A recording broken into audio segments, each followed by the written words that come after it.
بسم اللہ الرحمن الرحیم۔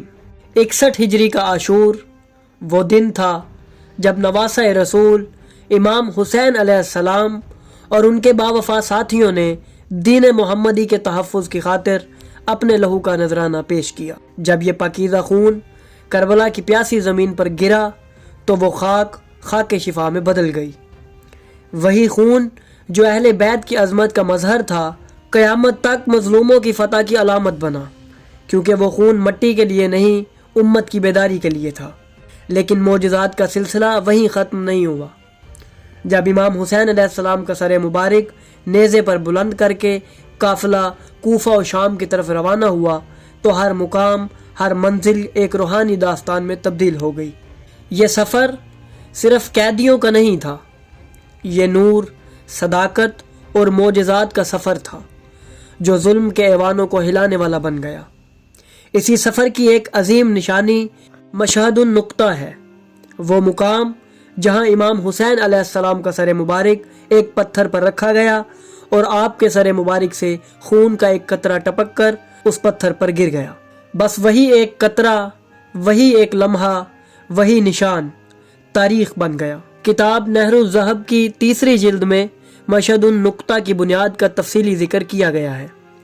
جب امام حسین علیہ السلام کو شہید کر دیا گیا تو شمر ملعون نے آپ کا سر مبارک نیزے پر بلند کیا اور اہل بیت کے قیدیوں کو لے کر دمشق کی طرف روانہ ہوا۔ یہ قافلہ جب حلب کے مغرب میں واقع ایک پہاڑی مقام پر پہنچا تو وہاں پڑاؤ کیا گیا۔ شمر نے امام حسین علیہ السلام کا سر ایک پتھر پر رکھ دیا اور اسی لمحے آپ کے سر اقدس سے خون کا ایک قطرہ مبارک ٹپک کر اس پتھر پر گرا۔ یہ محض خون کا قطرہ نہ تھا بلکہ حق و صداقت کی مہر تھی۔ وہ خون کے قطرے کا نشان ہمیشہ کے لیے اس پتھر پر باقی رہ گیا اور اہل حلب نے اس مقام پر عقیدت و محبت سے ایک حرم تعمیر کیا جو مشہد النقطہ کہلانے لگا، یعنی خون کے قطرے کا مزار۔ جب وقت کے تھپیڑوں نے اس حرم کو ویران کیا تو اس پتھر کو عقیدت سے اٹھا کر مشہد الحسین کے محراب میں رکھا گیا۔ بعد ازاں جو نئی عمارت تیار ہوئی وہ دونوں ناموں سے معروف ہوئی، مشہد النقطہ اور مشہد الحسین۔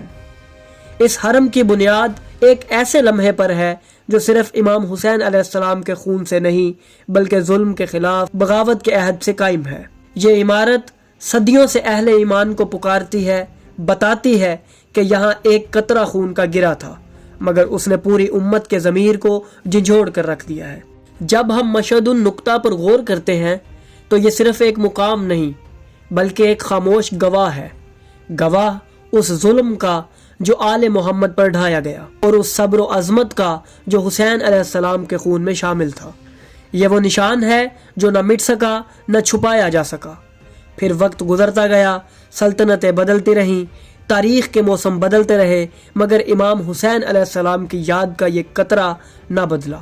فاطمی خلافت یا عثمانی خلافت، ہر دور میں اس مقام کی تجدید، تعمیر و تزئین کی گئی، ہر دور میں اس مقام کی تجدید کی گئی۔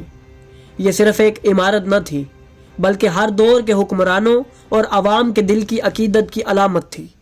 کبھی در و دیوار کو نئے سنگ مرمر سے آراستہ کیا گیا، کبھی قندیلیں اور محراب نصب کی گئیں اور کبھی زائرین کے لیے سہولیات بنائی گئی، مگر وہ پتھر، وہ نقطہ وہی رہا، خاموش مگر چیختی ہوئی گواہی۔